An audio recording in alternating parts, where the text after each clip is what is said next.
10-Minute Jazz Lesson Podcast, episode 185.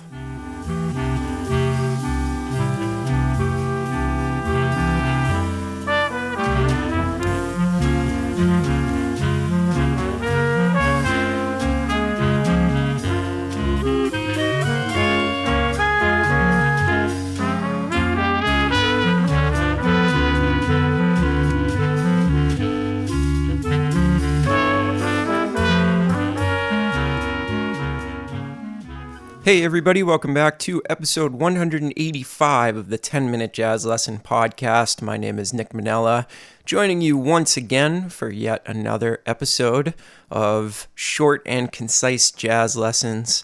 And this week is our tune of the month. It's kind of the culmination of this entire month of talking about the tune Last Night on the Back Porch. We gave you a bunch of stuff to work on over various parts of the progression. Last week we did a transcription of the great Shea Cohn over this particular tune. And this week it's time to bring it all together, give you an etude, and set you loose to actually play this tune and totally understand it.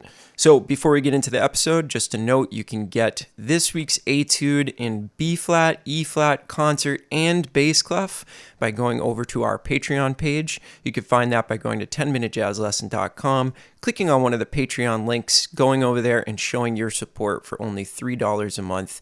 You get all those fantastic materials. And just a note that I am making this podcast very early. So if you sign up to become a patron, do not worry, you will get your shout out.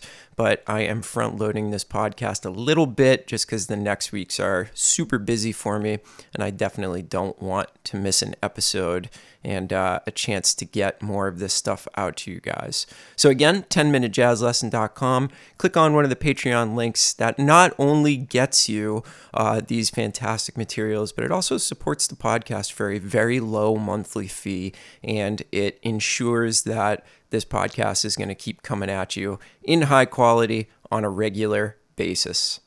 All right, let's jump into today's episode. So as I mentioned, this is the week where we kind of bring all of these things that we've been talking about together, and we actually start playing over the full form of Last Night on the Back Porch. Now, what I'm going to do for you is I'm going to include a link to this great resource called the New Orleans C Jam Real Book online.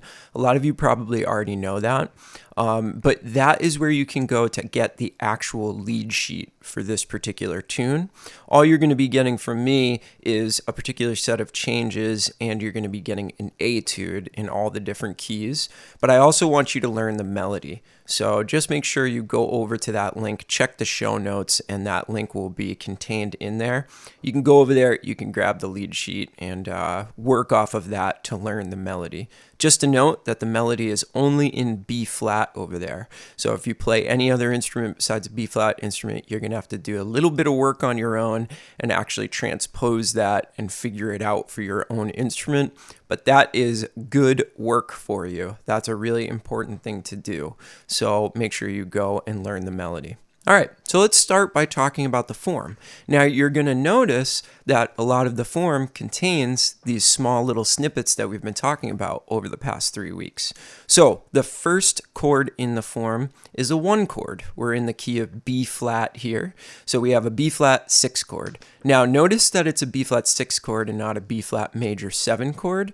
That is why we're going to be using mostly the major pentatonic with that minor third built into it. So we've got the 1 chord for 2 bars, and then we jump up to the 5 chord for 4 measures. So we sit on a concert F7 chord, the 5 chord, for the next 4 measures, then we resolve back to 1. So we get another B-flat 6 chord. So that's pretty simple. The first 8 measures of this tune are really, really simple. 1, 5, 1. Doesn't get much more simple than that, but yet still being the most important progression that there is out there. All right, so now what we see in bar 9 is the 1 chord becomes a dominant chord. So let's explain this a little bit. Let's explain what's happening here. What we're about to do is modulate to the 4.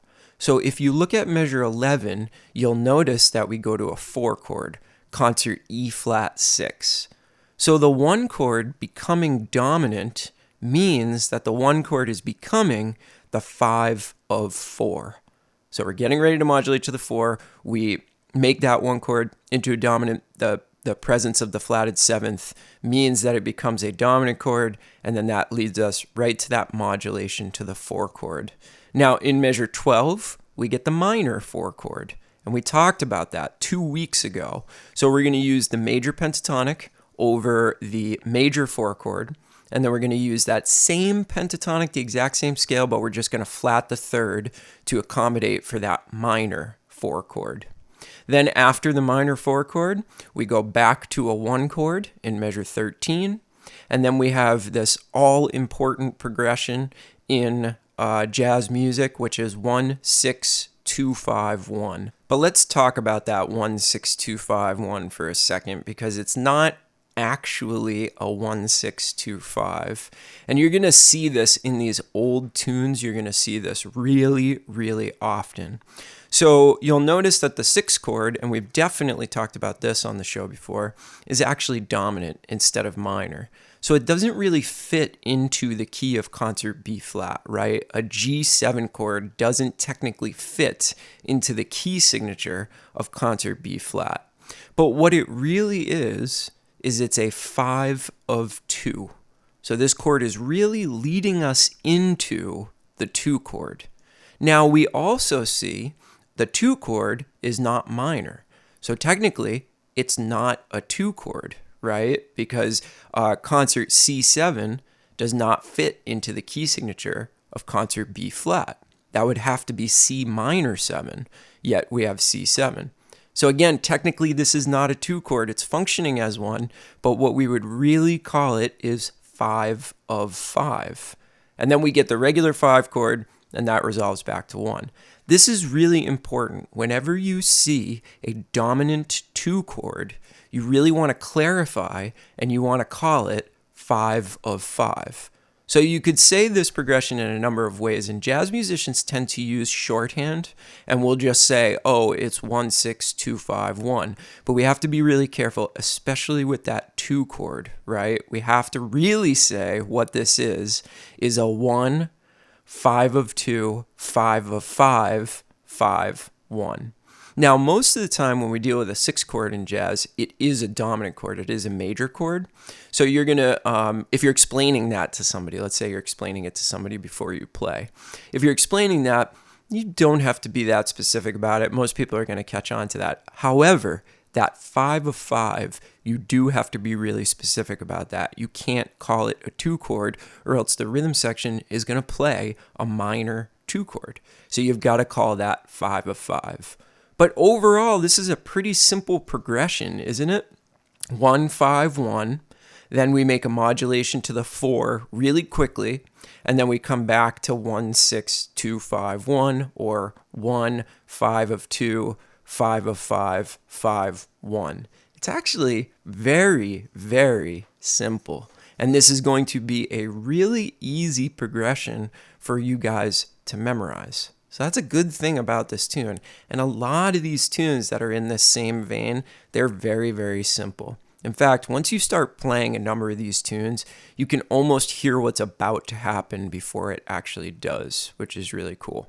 All right, so now let's talk about the etude real quick. So let me start by actually just playing the etude for you, and then I'm going to talk about a couple of the things in it, and then we're going to play it again, and then we'll be done. All right, so here's the etude. I've done 3 full courses for you in this etude, so there's a lot of material to dive into.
All right, so there's a lot of material in there. So let me give you a few things to concentrate on while you're practicing this and trying to kind of make sense of it and doing something that can benefit you, because that's really what these are for at the end of the day, right?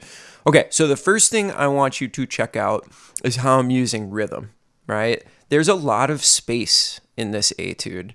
And we kind of talked about this when we talked about the transcription, is that space and simple but beautiful lines work really, really well over these kinds of tunes at these kind of tempos. So don't get out of hand. That's one of the big things that I tried to do in this, was sort of keep a lid on it.